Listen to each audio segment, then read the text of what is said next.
What's up, guys? Welcome back to Evidence-Based Weight Loss Part 17 of 20. There are only 3 more videos right after this, and the last video is going to just re-summarize the whole series, and I'm going to give my final thoughts.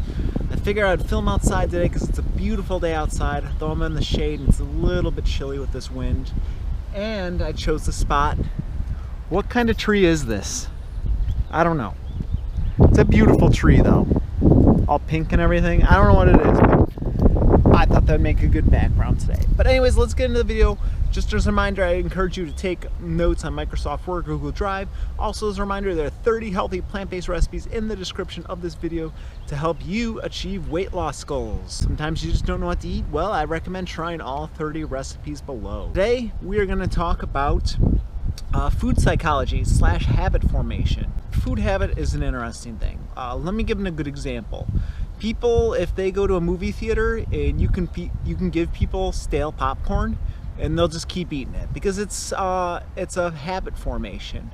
People typically eat popcorn when they go to the movie theater. But if you take that stale popcorn that somebody's eating in a movie theater and you put it in a conference room, people begin to realize that the popcorn's actually stale in the first place. It comes down to habit formation. One way you could change habits is, instead of, let's say you reach for that cookie jar every day for the cookies, you could put fruit in the jar instead.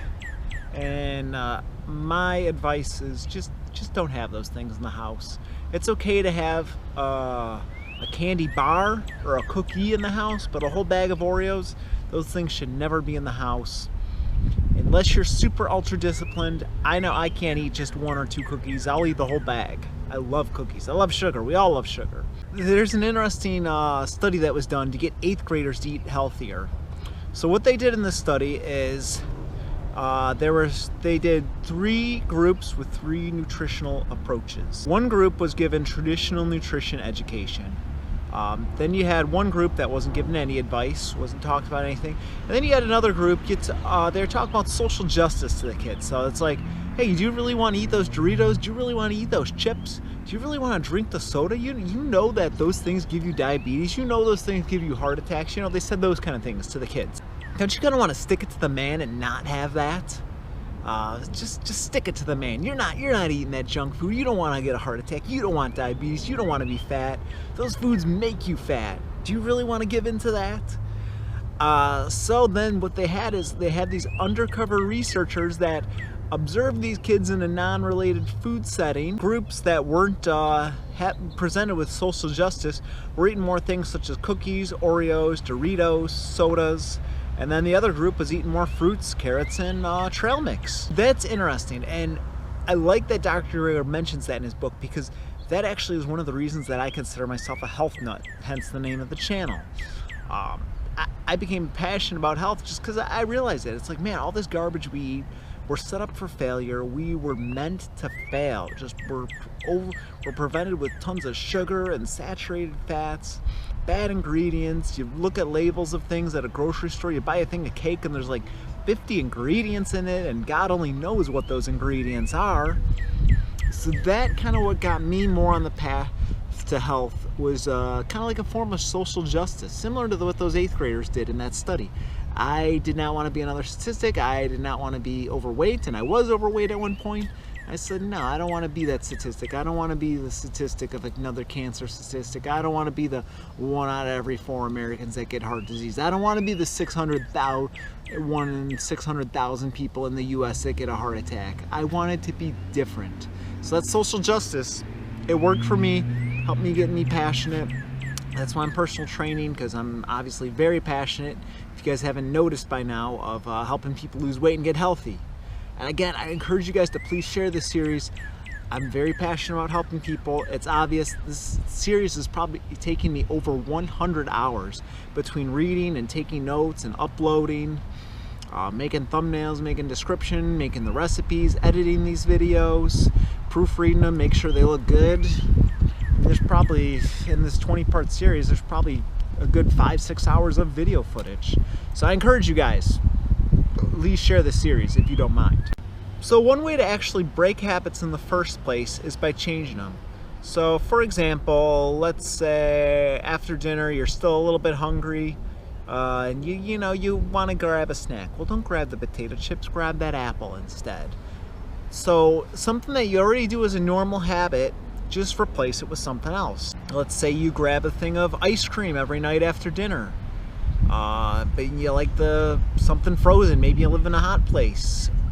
Find something else that could be done. Maybe a smoothie or something packed with some greens. You still kind of get that cold feel. Maybe you can put some frozen mangoes in it and put some greens and kale and spinach, almond milk or something in it.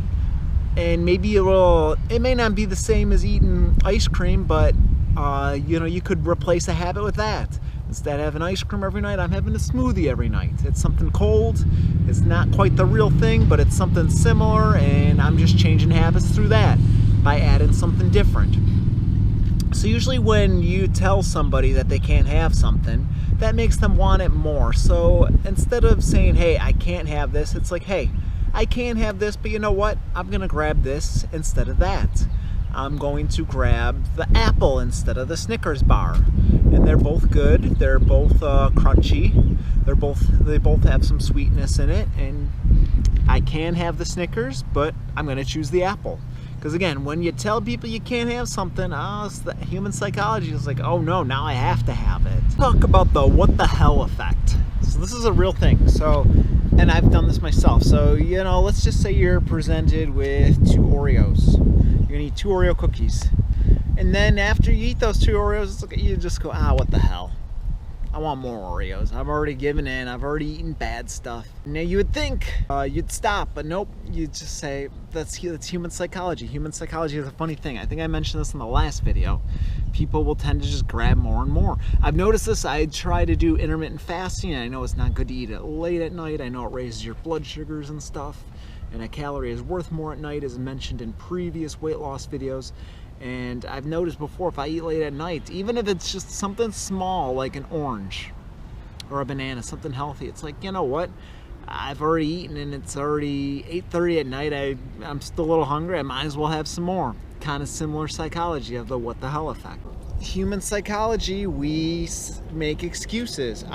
For example, you might say, hey, I worked hard all this week. I deserve to have this. Well, maybe you do, maybe you don't.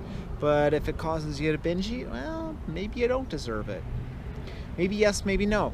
I can attest to this. So here's what happened.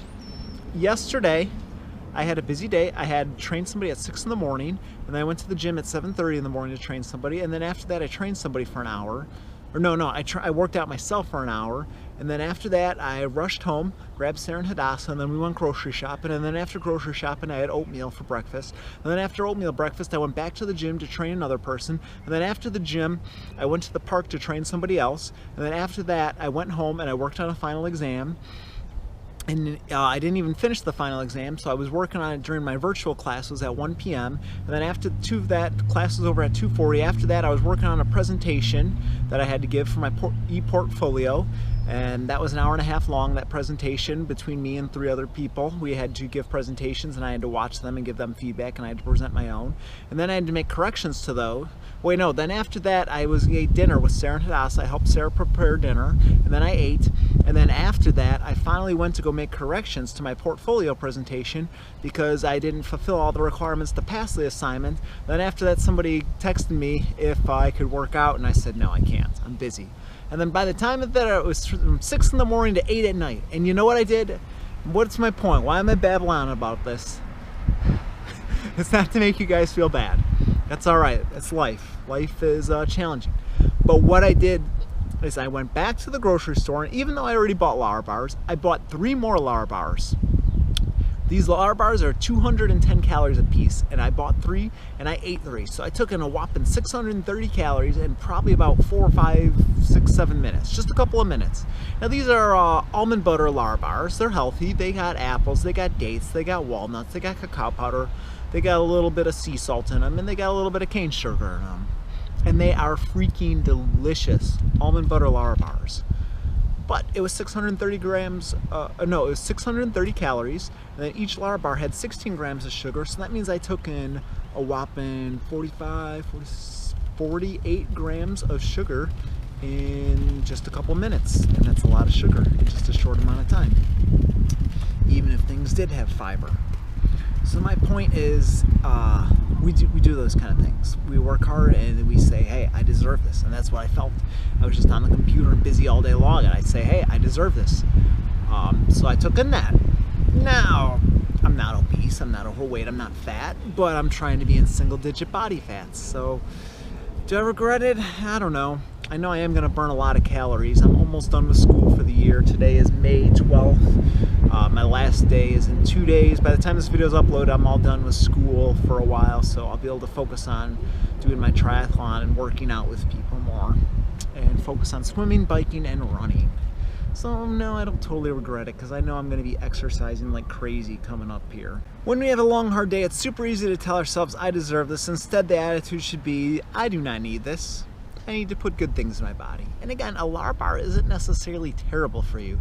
It has apples in it, it has dates in it, it's got almonds in it. These foods are all healthy, but it was just high in calories, despite it being healthy. Next, we're going to talk about hydration. When we become dehydrated, our blood volume shrinks, and then a hormone forms called angiotensin.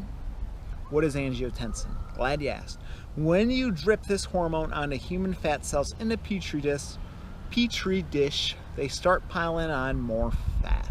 So in other words, this angiotensin hormone forms when you're dehydrated, and it appears that when you put on human fat cells, they just multiply and gets it fatter and fatter. Those who don't drink enough end up with chronically elevated levels of angiotensin levels in their bloodstream and tend to be heavier. So that is about it for today. I recommend you guys change habits, replace something good with something bad.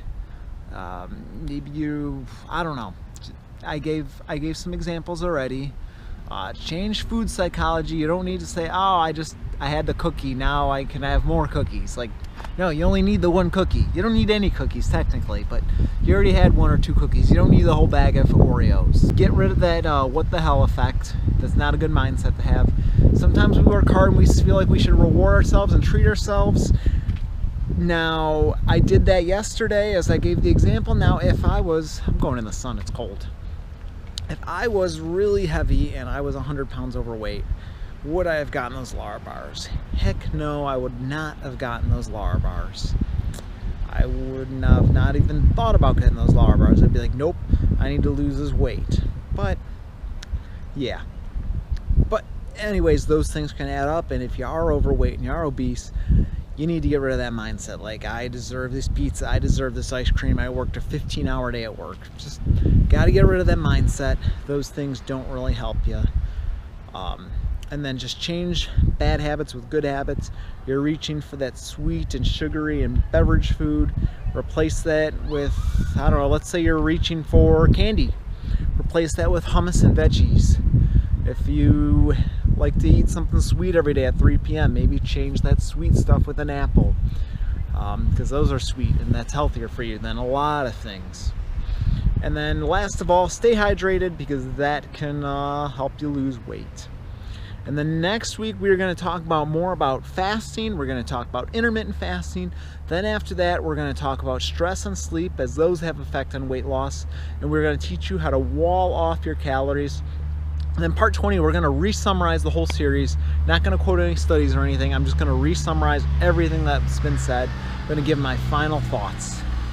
And thank you guys so much for watching. Please share this. I'm so passionate about helping people lose weight. These videos haven't gotten as many views as I like. It is what it is, but I really do want to help people. And all the videos from this point on will be outside, because it is nearly mid-May now and the weather's starting to warm up, and there's lots of green out here, lots of plants, lots of trees.